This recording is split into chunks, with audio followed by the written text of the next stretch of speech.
toujours en compagnie de notre invité Guy Defer. Et voici le temps pour nous à présent de passer au crible. Le parcours de notre invité, c'est dans la bio décalée, cette fois-ci avec Jessica Bomba. Rapidement, rapidement, rapidement, vas-y. La bio décalée de l'invité avec Jessica Bomba.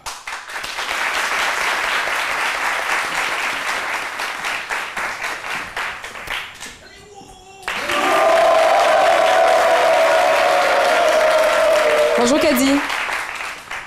Franchement les ados, vous boudez pour tout, pour un oui, pour un non. Franchement être adolescent c'est pas une maladie quand même. Franchement. Tu réponds pas. T'es sûre que ça va? Non.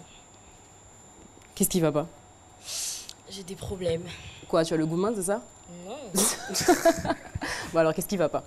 À l'école, on m'a donné un devoir où genre je dois présenter un personnage du théâtre ivoirien. Mais moi, j'en connais pas. Comment ça, tu en connais pas? Je vois tout le temps les précis, etc. sur les réseaux, mais c'est pas du théâtre, ça. Pas exactement, si on veut aller à la base. Alors, je peux t'aider si tu veux. Parce que tu te connais toi en théâtre? T'as besoin d'aide ou pas? Ouais, vas-y. Ok, voilà. Quel personnage je vais choisir? Attends, je sais pas, je réfléchis. Il faut vraiment aller à la base. Il y en a quand même une belle palette. Hein. J'ai trouvé. Alors, nous sommes en Côte d'Ivoire, fraîchement indépendante, donc dans les années 60. D'accord? Est-ce que tu connais la ville de Grand Bérébi? Non. Oh, mon Dieu, ces ados. Alors, Grand Bérébi, c'est une ville située au sud-ouest de la Côte d'Ivoire. Une magnifique ville. Les plages, le sable fin, la mer. Et à l'époque, il n'y avait pas autant de pollution, donc l'eau était claire. Il faisait bon vivre. Alors, bref, c'est dans cette ville. Comme à Assini, quoi. Mais en mieux encore. Ah. Tu vois? Voilà. Et c'est dans cette ville que va naître exactement en 1965, le 15 février, Kouya Nyepa. Bon, tu vas comprendre après, d'accord? Kouya Nyepa, il va faire toute son enfance justement dans cette magnifique ville. Il va faire son cycle primaire et après, il est orienté à San Pedro. Tu connais San Pedro au moins? Ouais. D'accord, enfin une ville qu'elle connaît, super. Alors, à San Pedro, il va faire une rencontre qui va déterminer toute sa vie. Mais bon, à l'époque, il ne savait pas encore. Parce que c'est dans cette ville qu'il va faire ses premiers pas au théâtre. En 84, il obtient son baccalauréat. À l'époque, si les parents avaient les moyens, vous pouviez, après votre bac, venir à Abidjan. En tout cas, si vous aviez un tuteur. Donc, il décide de venir à Abidjan. Abidjan, la belle capitale, ses gratte-ciel, ses grandes routes, l'effervescente, la belle ville, quoi. Et quand il arrive dans ses bagages, avec lui, il a une ambition, un rêve. Il veut devenir policier.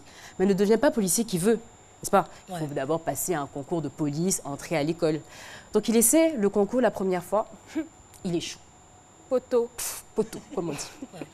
Mais il ne se décourage pas, parce que lui, il a vraiment de la hargne. Il décide d'essayer encore une deuxième fois, encore et cette fois-ci... Et il a réussi. Ben non, poteau encore.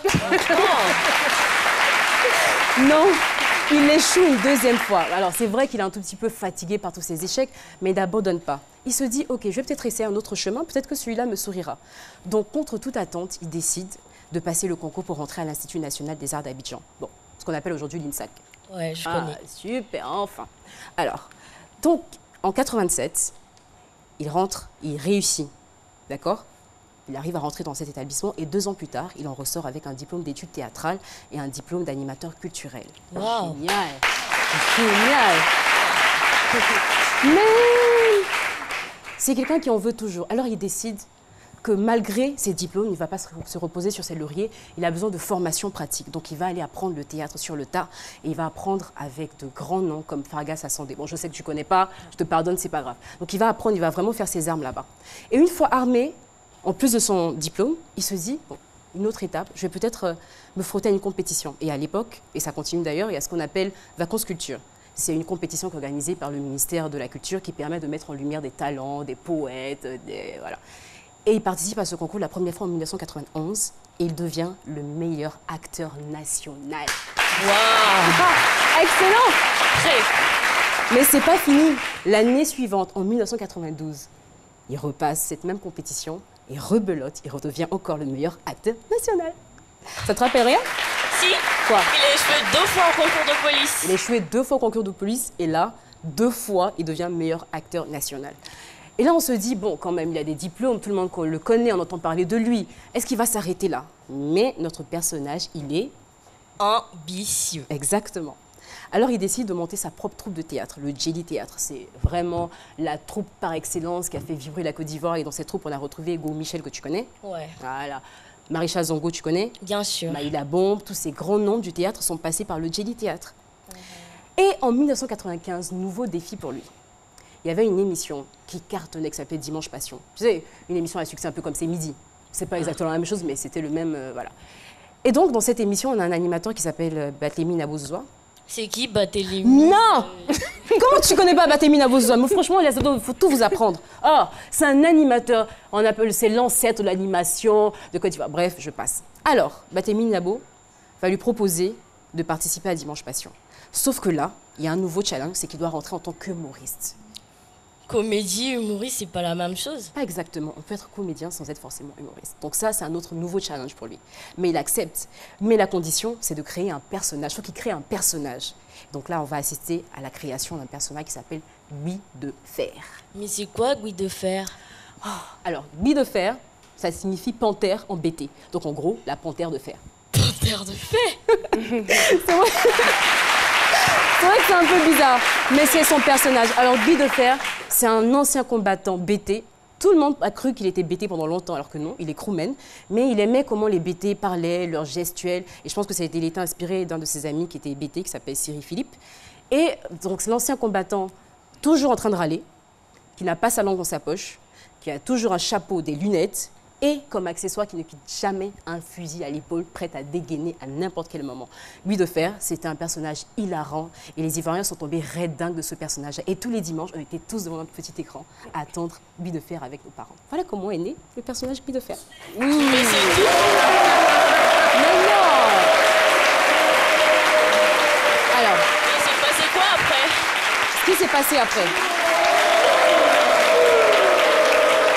Alors, après Dimanche Passion, évidemment, ça lui a ouvert toutes les portes. Ouais. Il était devenu la plaque tournante. Impossible de ne pas le voir. Des pièces de théâtre, il en a fait à profusion. Il a tourné dans des séries. Ma famille, tu connais? Bien sûr. Il a tourné dans Ma famille, il a tourné dans Sida dans la Cité, qui était une série à succès en Côte d'Ivoire. Il a sorti plein d'albums, il a une carrière internationale. Franchement, c'est un personnage que tu mérites quand même de connaître. Et il devient quoi aujourd'hui? Alors, je te disais, il n'a pas sa langue dans sa poche. Ça, c'était le dénominateur commun entre Kouya Nyepa et Gui de Fer. Il disait tout haut, ce que les gens pensaient tout bas. Ils sont fous, il a un truc à dire, il le dit direct. Du coup, on l'a appelé l'emmerdeur de la République. Parce que tous les mots de la société, il décriait ces mots-là. Et comme il a plein d'amis dans la sphère politique, il peut leur dire exactement ce qu'il pensait. Donc il a fait ça pendant plus et ça continue. Ça lui a valu d'être consultant sur des programmes de télévision et de radio. Mais le plus important, c'est qu'avec tout son succès, avec toute sa formation et toute cette expérience, il décide aujourd'hui d'accompagner la nouvelle génération. Tu connais Willy Dombo? Bien sûr. Voilà, tu connais Bonjour? Ouais. Metteur en scène à Bonjour. Donc la plupart des spectacles, aujourd'hui, il est metteur en scène, il apporte sa pierre à l'édifice et il partage son expérience avec les plus jeunes. Voilà. Mais à la fin d'une histoire, il y a toujours une moralité. Qu'est-ce que je dois retenir, moi, de celle-là? Ce que tu dois retenir, c'est que parfois, les échecs sont là pour vous permettre d'essayer un autre chemin, qui sera probablement le chemin de votre destinée. Il a essayé d'être policier, il n'a pas réussi. Il aurait pu abandonner, mais il a choisi un autre chemin qui finalement s'est avéré le vrai, le bon chemin.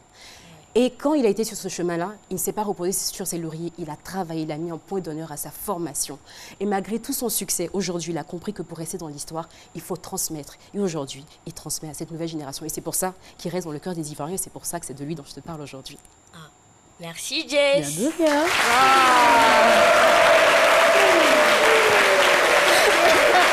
Hey, on salue, on salue, on salue, on salue. On salue comme ça, comme ça. Bravo, bravo, bravo, bravo. Alors là, je vais demander à notre actrice de nous rejoindre. Venez très, très rapidement. Moi, j'ai envie de faire votre connaissance. J'ai envie de vous embrasser aussi. Oh là là. Kadi Mawena, qui a été mon actrice. Alors, on a répété ça que ce matin. Elle est géniale. Oh là là. Et merci. Oh là là. Gui de Fer, Mawena, Gui de Fer. Qu'est-ce qu'on peut faire de cette petite? Non mais c'est génial, elles ont du talent. Franchement. Oh là là. Jessica, on n'en parle pas, ça on savait, on sait qu'elle a du talent. Mais la petite Kadi Mawena, oh là là. merci beaucoup. Oh là là. Merci que Dieu fasse que... Oh là là. Merci ma chérie.